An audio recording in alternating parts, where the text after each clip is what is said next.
ভূতবাগানের কথামালায় আজকে শুনবেন গল্প।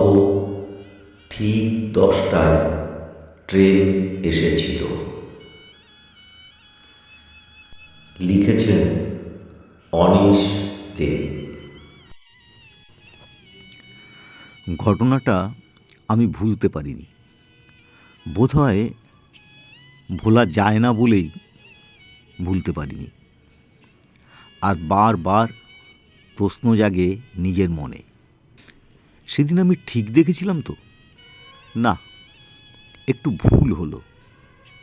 সেদিন নয়, সে রাতে আমি ঠিক দেখেছিলাম তো।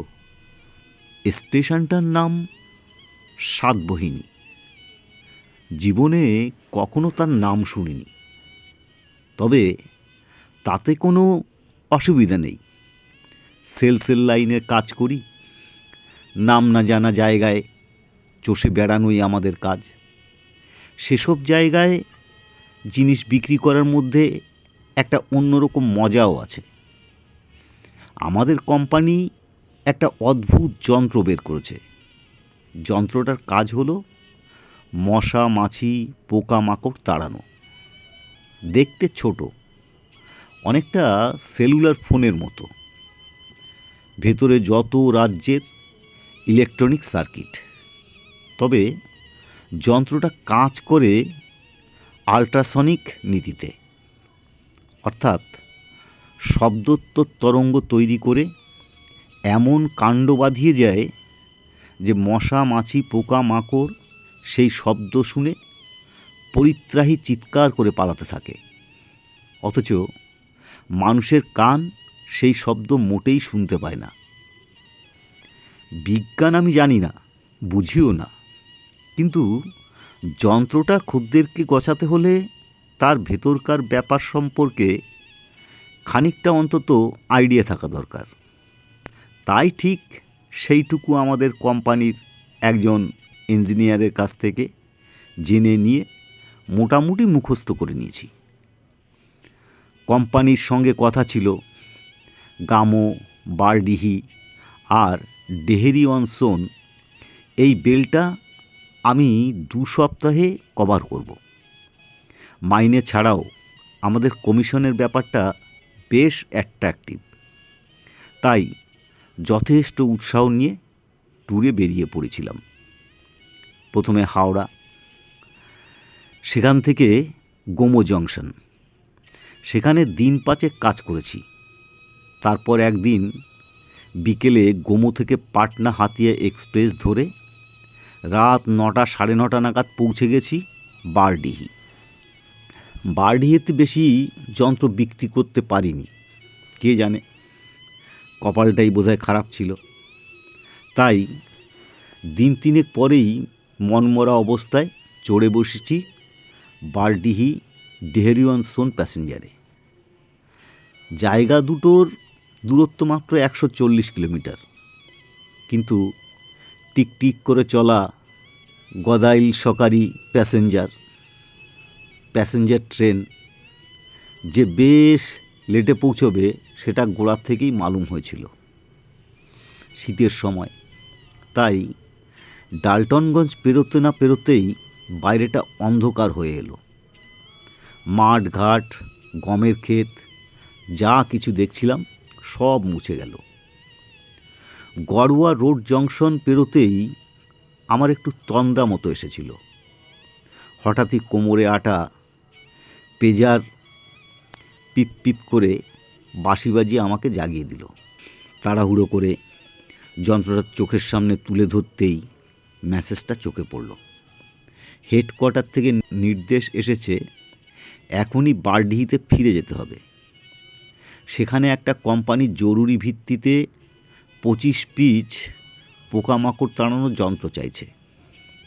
বারডিহির কাজ সেরে তারপর জন্য আমি ডেহেরি অন সোন রওনা হই। ইলেকট্রনিক্স কমেই যে বিরক্তিকর হয়ে উঠেছে, পেজার এবং সেলুলার ফোন তার জ্বলন্ত প্রমাণ।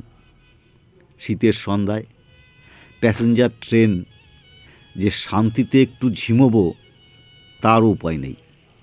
কিন্তু বিরক্তির সঙ্গে সঙ্গে সামান্য প্রলোভনও উকি দিয়েছে আমার মনে। কারণ 25 পিস যন্ত্র বিক্রির কমিশন নিতান্ত ফেলনা নয়। বারডিহিতে কোথায় যেতে হবে সেই হদিশও পাওয়া গেল পেজারে। এখন শুধু ট্রেন থামলেই নেমে পড়ার অপেক্ষা। কম্বল মুড়ি দেওয়া দোহাতি এক সঙ্গীকে বার তিনেক ডাকাডাকি করে তারপর জানতে পারলাম পরের স্টেশন সাতবহিনী। অগত্যা ট্রেন থামতেই হাড় কাঁপানো ঠান্ডায় নেমে পড়লাম সাতবহিনীতে। সাতবনের কোনো কাহিনী থেকে স্টেশনের নাম রাখা হয়েছে কিনা কে জানে। তবে যেখানে আমি নামলাম তা স্টেশন না শ্মশান বোঝা দায়। আমার সঙ্গে একটা হাত ব্যাগ আর একটা বিশাল ভারী সুটকেস। সুটকেসে রয়েছে আমাদের তৈরি যন্ত্র ইনসেন্ট সেন্টিনেল, যাকে আমরা সংক্ষেপে আইএস বলি। শীতের ভারী বাতাসে করুণ হুইসেল বাজিয়ে ট্রেন ছেড়ে গেল। আমি একা দাঁড়িয়ে রইলাম কাকড় ছড়ানো নিচু প্ল্যাটফর্মে। এদিক ওদিক তাকিয়ে কাউকে দেখতে পেলাম না। শুধু কুয়াশা আর ঠান্ডা বাতাস আমাকে জড়িয়ে রইল। ভূতে আমার তিলমাত্র বিশ্বাস নেই। তাছাড়া ট্রাভেলিং সেলসম্যানদের ভূতের ভয় থাকলে চলে না। কিন্তু স্বীকার করতে লজ্জা নেই, সাতবহিনীর প্ল্যাটফর্মে দাঁড়িয়ে চারপাশটা কেমন ভুতুড়ে ভুতুড়ে ঠেকছিল। প্ল্যাটফর্মে টিম করে দুটো ন্যাড়া বাল্ব জ্বলছিল। দেখে মনে হচ্ছিল ওদের শীত করছে, আর কুয়াশার চাপে ওদের আলো বেশি দূর ঠিকরে যেতে পারছে না। সামনে পেছনে তাকালে গাঢ় আধার, তার ফাঁক ফোকরে কোথাও একটা কি দুটো আলোর ফুলকি, আর আকাশে আধখানা চাঁদ, তাকে ঘিরে সহচর কয়েকটি তারা। একটা অদ্ভুত ধরনের ডাক আমার কানে আসছিল, তবে ঝিঝি নয়, হয়তো অন্য কোনো পোকামাকড়। মাঝে মাঝে একটা কনকনে বাতাসের ঢেউ আমার জ্যাকেট সোয়েটারের অন্দর মহল পর্যন্ত ঢুকে পড়ে একেবারে কাঁপিয়ে দিচ্ছিল। প্ল্যাটফর্মের ওপর খানিকটা দূরে একটা ছোট্ট ঘর, ব্যাপারটা চোখে পড়ল। বোধহয় স্টেশন মাস্টারের ঘর। সে যাই হোক, আগে ওখানে গিয়ে আশ্রয় নেওয়া দরকার, নইলে এই ঠান্ডায় নির্ঘাত স্ট্যাচু হয়ে যেতে হবে। সুটকেসার ব্যাগ তুলে নিয়ে ঘরটার দিকে হাঁটা দিলাম। শীতের কামড়ে হাত পায়ের জোরগুলো প্রায় অকেজো হওয়ার জোগাড়। গায়ের জোরে নয়, স্রেফ মনের জোরে এগিয়ে চললাম। বারবার তেনজিং আর হিলারির কথা মনে পড়ছিল। মনে হচ্ছিল আমার চারপাশে বরফ পড়ছে। ঘরের কাছাকাছি প্রায় পৌঁছে গেছি। এমন সময় গাঢ় অন্ধকারের আড়াল থেকে একটা অদ্ভুত প্রাণী আমার সামনে এসে দাঁড়ালো। প্রাণী বলছি কারণ তার সারাটা শরীর কম্বল দিয়ে ঢাকা, অনেকটাই কবন্ধের মতো। তবে মাথার কাছটায় সামান্য ফাঁক লক্ষ্য করলাম। সেই ফাঁকের ভেতর দুটো চোখ স্পষ্ট জ্বলজ্বল করছে। আমি থমকে দাঁড়িয়ে পড়লাম। কে এই মানুষটা? কাহা যায়গে মহারাজ? জড়ানো ভারী গলায় কবন্ধ প্রশ্ন করল। আমি কোনো রকমে তাকে বোঝালাম যে আমি বারডিহি ফিরতে চাই। তাতে জানতে পারলাম সকাল 7:15টার আগে কোনো ট্রেন নেই, কারণ ডেহরিয়ন সোন বারডিহি প্যাসেঞ্জার ওই সময় সাতবহিনী আসে। তারপর সে জড়ানো গড়ায় বলল, কই বাত নেই, রাতটা মাস্টারজির কামরায় থেকে যান। আমি যেন সেই নেমন্তন্নের অপেক্ষা করছিলাম। সুতরাং আর এক মুহূর্ত সময় নষ্ট না করে ঢুকে পড়লাম মাস্টারজির ঘরে। আমার কবন্ধ চেহারায় শুভাকাঙ্ক্ষী তখন জড়ানো গলায় দেশওয়ালি গান গাইছে। বেজানো দরজা ঠেলে ঘরে ঢুকতেই কেমন অদ্ভুত একটা শিহরণ খেলে গেল আমার শরীরে। ঘরটা যেমন বিচিত্র, তেমনি বিচিত্র ঘরের 3 জন মানুষ। জানি এরপর আমি যা বলবো সেটা বিশ্বাস হওয়া কঠিন, কিন্তু আমার মিথ্যে বলার কোনো উপায় নেই। ঘরের ভেতরে ঢুকতেই আমার মনে হলো ঠান্ডাটা বেশ কয়েক গুণ বেড়ে গেল। আজও মনে পড়ে ব্যাপারটাতে আমি বেশ অবাক হয়ে গেছিলাম, কিন্তু পোড় খাওয়া সেলসম্যানের সহজাত স্মার্টনেস অবাক ভাবটাকে চক করে সামলে নিলাম। তারপর ঘরে হাজির 3 জন মানুষের দিকে তাকিয়ে কাষ্ঠ হেসে ঢুকে পড়লাম ঘরের অন্দরে। তারপর দরজাটা আবার ভেজিয়ে দিলাম। চুন সুরকির গাঁথনি দিয়ে তৈরি ঘরটা মাপে মাঝারি, হয়তো 10x15 হবে। ঘরের মাথায় টিনের চাল, সেখান থেকে একটা উলঙ্গ বাল্ব ঝুলছে। ভোল্টেজ কম থাকায় তার আলোটা কেমন লালচে দেখাচ্ছে। বাল্বের প্রায় গা ঘেঁষে ঝোলানো হচ্ছে একটা বড় মাপের সিলিং ফ্যান।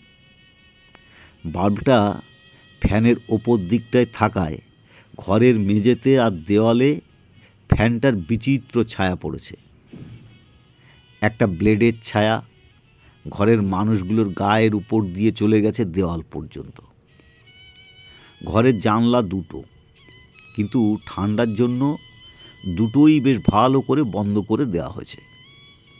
ঘরের বাঁ দিক ঘেঁষে বেশ বড় মাপের চৌকো কাঠের টেবিল, তার একদিকে একটা সাবেকি চেয়ার, মাস্টারজির চেয়ার। তারপরে একটা যন্ত্র রাখা আছে, বোধহয় খবর পাঠানো টরেটক্কা যন্ত্র। টেবিলে বেশ কিছু কাগজপত্র ডাই করা রয়েছে। তারই মাঝে একটা বড় মোমবাতি দাঁড় করানো, আর টেবিলের শেষ প্রান্তে একটা কালো রঙের ধুলো পড়া টেলিফোন। চেহারা দেখে মনে হয় গত 5 বছরে ওটা কখনো বেজে ওঠেনি। টেবিলের এপাশে আরও দুটো চেয়ার, কাঠ পেরেকার টিনের পাত দিয়ে যথাসাধ্য তাপ্পি মারা। তারই একটার হাতলে একটা নস্যি রঙের কম্বল ভাঁজ করে রাখা। কম্বলের কাছাকাছি কয়েকটা মশা উঠছে, পিনপিন করে শব্দ হচ্ছে। ঘরের 3 জন মানুষ এক কোণে গোল হয়ে দাঁড়িয়ে নিজেদের মধ্যে চাপা গলায় কথা বলছিল। তাদের ঘিরে সিগারেট বা বিড়ির ধোঁয়া উঠছিল। আমার কাষ্ঠ হাসির উত্তরে একজন উষ্ণ অভ্যর্থনা জানালো আমাকে। आइए साहब आइए, बेफिक्र रहिए, ट्रेन टाइम पे आ जाएगी। কথায় বোঝা গেল এই ঘরটা বেশ কিছুদিন ধরেই ওয়েটিং রুমের ভূমিকা পালন করছে।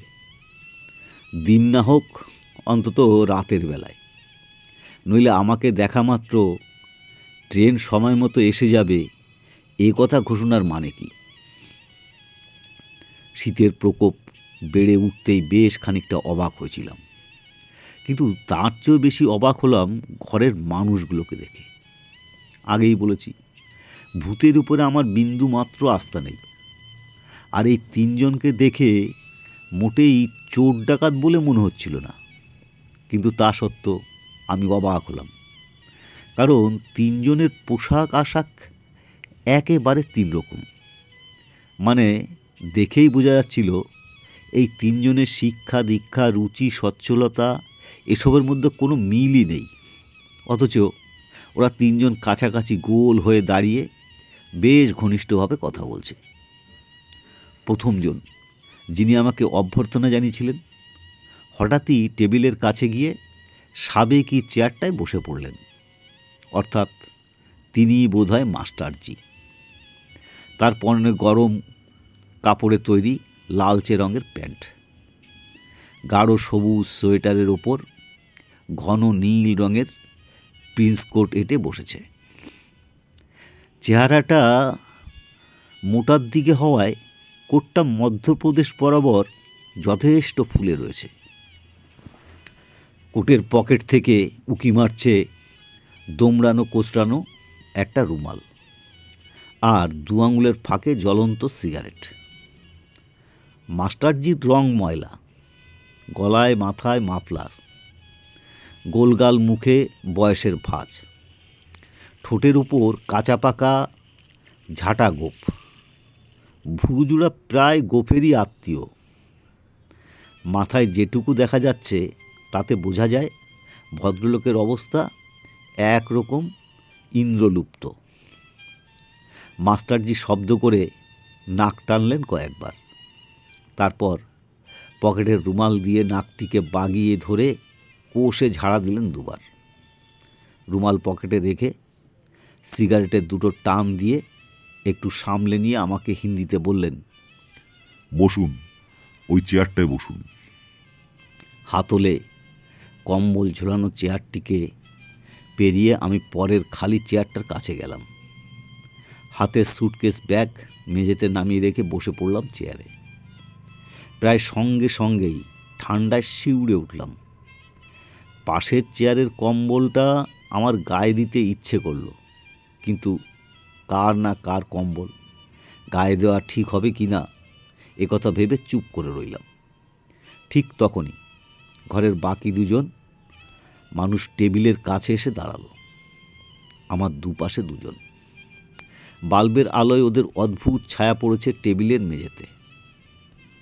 একজনের চেহারা নিতান্তই কুলি কামিন গোছের, গায়ের জামা কাপড়ও সেই রকম, মোটাসোটা, কুচকুচে কালো রং, চোখ লালচে, গা থেকে কেমন একটা বোটকা গন্ধ বেরোচ্ছে। 2 আঙুলে টিপে ধরা একটা বিড়িতে শেষ টান দিয়ে সেটা ছুঁড়ে ফেলে দিল মেঝেতে। কিন্তু 3য় জনের চেহারা আর পোশাক তাক লাগিয়ে দেওয়ার মতন।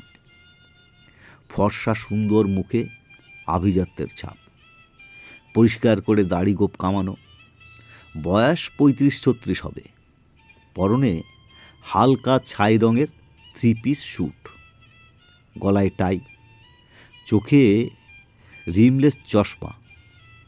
ভদ্রলোকের ডান হাতের মধ্যমা আর অনামিকায় সোনায় বাঁধানো 2টো পাথরের আংটি, আর কপালে বাঁদিকে একটা বড় লালচে টিল।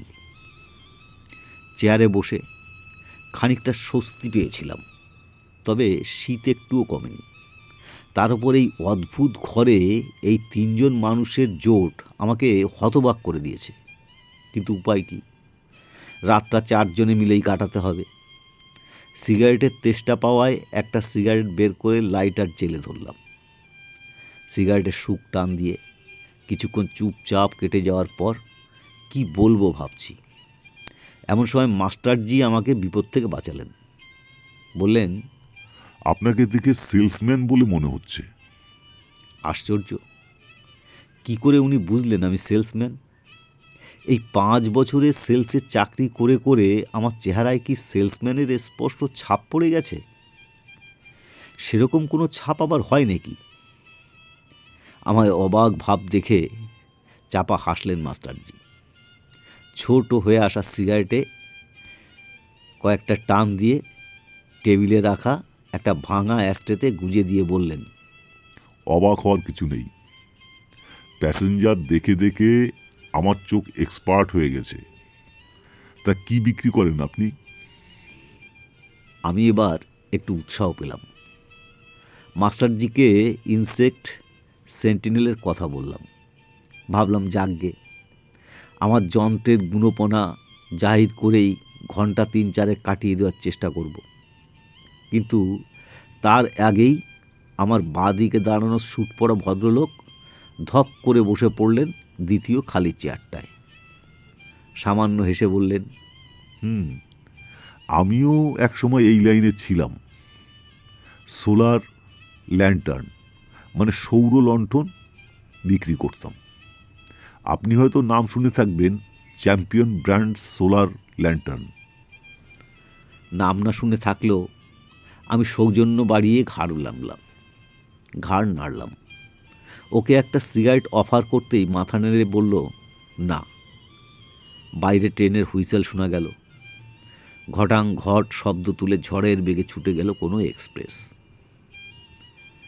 ঘরটা থরথর করে সামান্য কেঁপে উঠল। মাথার ওপর বিশাল পাখা দুটো দুলে উঠল এপাশ ওপাশ। তার ব্লেডের ছায়া ঘরের মেঝে জীবন্ত প্রাণীর মতো নড়তে লাগল। ট্রেনের হুইসেল শোনা গেল আবার, বহু দূর থেকে ভেসে এলো, আর তার ছুটে যাওয়ার শব্দ মিলিয়ে গেল ধীরে ধীরে।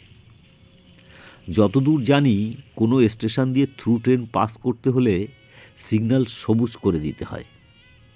মাস্টারজি তো আমাদের সঙ্গে বসে আছেন, তাহলে সিগন্যালের কাজটা করলো কে? কে আবার? জগমোহন। গোপের পাকে হেসে বললেন মাস্টারজি। আমার পোর্টার। ভদ্রলোকের দেখি আশ্চর্য ক্ষমতা, না বলা প্রশ্ন দিব্যি টের পেয়ে যান। আমি কৌতূহলের নজরে তাকে জরিপ করলাম, কিন্তু অস্বাভাবিক কিছুই চোখে পড়ল না। জগমোহন নিশ্চয়ই প্ল্যাটফর্মে দেখা কম্বল মুড়ি দেওয়ার সেই কবন্ধ, আর এখন আমার ডান দিকে জুবুথু হয়ে দাঁড়িয়ে আছে তারই কোনো ভাইরা ভাই। এই লোকটার পরিচয় এখনও আজ করতে পারিনি। প্রায় সঙ্গে সঙ্গেই হেঁচকি তুলে হাসলেন মাস্টারজি। রুমাল বের করে বেশ জোরে নাক ঝেড়ে বললেন, এ হলো রামাইয়া, গ্যাংম্যান। মানে একসময় গ্যাংম্যান ছিল, বছর চারেক হলো চাকরি ছেড়ে দিয়েছে।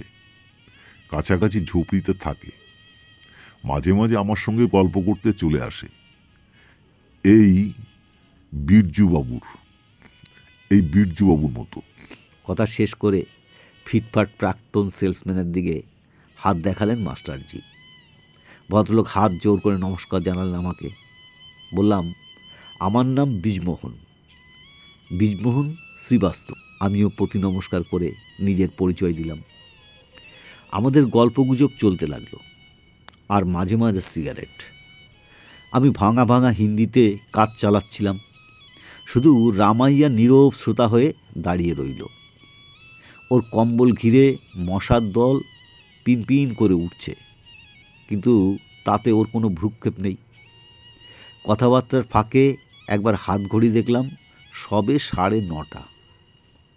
সেটা লক্ষ্য করে মাস্টারজি বললেন, এর মধ্যেই ঘড়ি দেখছেন? আপনার ট্রেন তো সেই সকালে। বীজমোহন শ্রীবাস্তব হাসলেন। সে কথা শুনে বললেন, এর মধ্যেই বোর হয়ে গেলেন? আমাদের বোর হলে চলে না, আমাদের ট্রেন আসবে সেই রাত 10টায়। আমাদের মানে কাদের?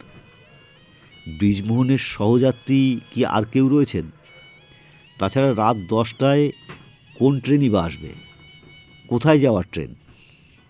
একটা শীতের ঢেউ পাঁক খেয়ে গেল আমাকে ঘিরে।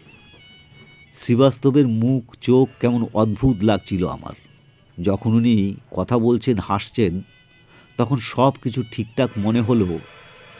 ওর চোখ জানানো কোনো রকম ছায়া পড়ছে না। চোখ দুটো যেন মরা কই মাছের মতো, তীক্ষ্ণ অথচ প্রাণহীন। হঠাৎই আমার কোমরের কাছে একটা পিপ পিপ শব্দ উঠল। আবার সেই হতছাড়া পেজার। দেখি এবার কি খবর পাঠালো হেডকোয়ার্টার। শ্রীবাস্তব মাস্টারজি প্রায় একই সঙ্গে বলে উঠলেন, কি পেজার নাকি? আমি মাথা নেড়ে বললাম, হ্যাঁ। তারপর যন্ত্রটা কোমর থেকে খুলে নিয়ে ধরলাম চোখের সামনে। মেসেজ রিসিভ করতে গিয়ে অবাক হলাম। কোথায় মেসেজ? শুধু সারি সারি জিজ্ঞাসা চিহ্ন ফুটে উঠছে পেজারে। বহু চেষ্টা করেও সেই অদ্ভুত মেসেজ আমি পাল্টাতে পারলাম না। মাস্টারজি টেবিলের ওপর আমার ঠিক উল্টো দিকে বসে আছেন। পেজারের মেসেজ কোনো মতে ও দেখতে পাওয়ার কথা নয়, কিন্তু উনি গলা খাকারি দিয়ে বললেন, ইলেকট্রনিক যন্ত্রপাতি কখন যে কি করে বসে কোনো বিশ্বাস নেই। তবে ওই জিজ্ঞাসা চিহ্নই জীবনের সার। তুলসীদাস বলে গেছেন, মায়া ছায়া একসি বিরলা জানে কোয়ে, ভক্তাকে পাছে লাগে সমুখ ভাগে সোয়ে। মানে মায়া আর ছায়া একই। শেষটা উনি বিড়বিড় করে কী যেন বললেন, কিছুই বুঝতে পারলাম না। অবশেষে ক্ষান্ত হয়ে পেজারটা আবার গুজে রাখলাম কোমরে। রামাইয়া ফোঁস করে একটা দীর্ঘশ্বাস ফেলল। বোটকা গন্ধটা আমার নাকে এসে ঝাপটা মারল। আমার গা গুলিয়ে উঠল, অথচ বাকি দুজন দিব্যি নির্বিকার। ওদের দেখে মনে হচ্ছে ওরা যেন কোনো একটা ঘটনার জন্য অপেক্ষা করছেন, ট্রেনের জন্য নয়। অবশ্য মাস্টারজি ট্রেন ধরার কথাও নয়। শ্রীবাস্তব হাত নেড়ে মশা তাড়ানোর চেষ্টা করলেন। মশার চেয়ে বিরক্তকর আর কিচ্ছু নেই।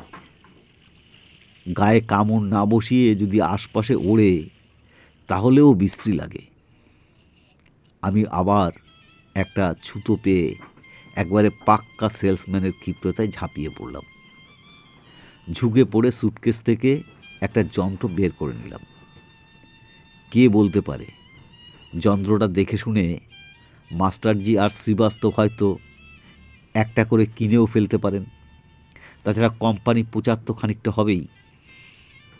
একটা আইএস মাস্টারজির টেবিলে রেখে যন্ত্রটার গুণাগুণ সম্পর্কে সাতকাহন বক্তৃতা শুরু করে দিলাম। মাস্টারজিকে 3 নম্বর সিগারেট অফার করে বললাম, যন্ত্রটা চালু করলেই এর অ্যাকশন দেখতে পাবেন। এ ঘরের সব কটা মশা পালিয়ে গিয়ে একেবারে রেল লাইনে গিয়ে শেল্টার নেবে। মাস্টারজি সিগারেটের ধোঁয়া ছেড়ে কয়েকবার নাক টানলেন। বীজমোহন শ্রীবাস্তবের সঙ্গে তার চোখাচোখি হলো। লক্ষ্য করলাম ওদের দুজনের চোখেই কৌতূহল। সেটা আমার আইএসের প্রতি তাচ্ছিল্য কি না বুঝতে পারলাম না। মাস্টারজি বিড়বিড় করে বললেন, মশার জন্য আমাদের খুব একটা অসুবিধা হয় না, তবু আপনি যখন বলছেন তখন চালু করুন। শীত টিত ভুলে গিয়ে আমি যন্ত্রটাকে ঘরের সুইচ বোর্ডের কাছে নিয়ে গেলাম। প্লাগ পয়েন্টে মেইন স্কোয়াডের প্লাগটা গুঁজে দিয়ে যন্ত্রটা বসিয়ে দিলাম মেঝেতে। তারপর মাস্টারজি আর শ্রীবাস্তবের দিকে অহংকারী ম্যাজিশিয়ানের ভঙ্গিতে তাকালাম। এইবার হাত দুটো শব্দ করে ঝেড়ে নিয়ে একটু হেসে আইএসএস সুইচ অন করে দিলাম। বিপর্যয়টা শুরু হলো সঙ্গে সঙ্গেই। আল্ট্রাসনিকের প্রকোপে পিন পিন করে ওরা মশাগুলো যথারীতি পালাতে শুরু করলো ঠিকই, তবে বাকি 3 জন মানুষও অদ্ভুত আচরণ শুরু করে দিল। জ্বলন্ত সিগারেট ছুঁড়ে ফেলে দিয়ে মাস্টারজি তরাক করে চেয়ার থেকে লাফিয়ে উঠলেন। 2 কানে আঙুল ঠেসে ধরে মুখ বিকৃতি করে চিৎকার করে উঠলেন, बंद कीजिए सब, उस शैतान मशीन को बंद कीजिए। শ্রীবাস্তবের আভিজাত্য তখন কোথায় উবে গেছে। 2 কানে হাত চেপে লাফিয়ে উঠেছেন তিনি, আর জড়ানো স্বরে চিৎকার করে কী সব বলছিলেন। রামাইয়া পাগলা কুকুরের মতন দাপাদাপি করে ঘরময় দৌড়তে শুরু করে দিয়েছে। মাঝে মাঝে লাফিয়ে উঠছে শূন্যে। সব মিলিয়ে সে এক বিভৎস অবস্থা। অবাক ভাবটা কোনো রকমে কাটিয়ে উঠে আমি চট করে আইএসএস সুইচটা অফ করে দিলাম। যন্ত্রটায় তো এমন কোনো গোলমাল নেই যাতে আল্ট্রাসনিক মানুষের কোনো অসুবিধা হবে।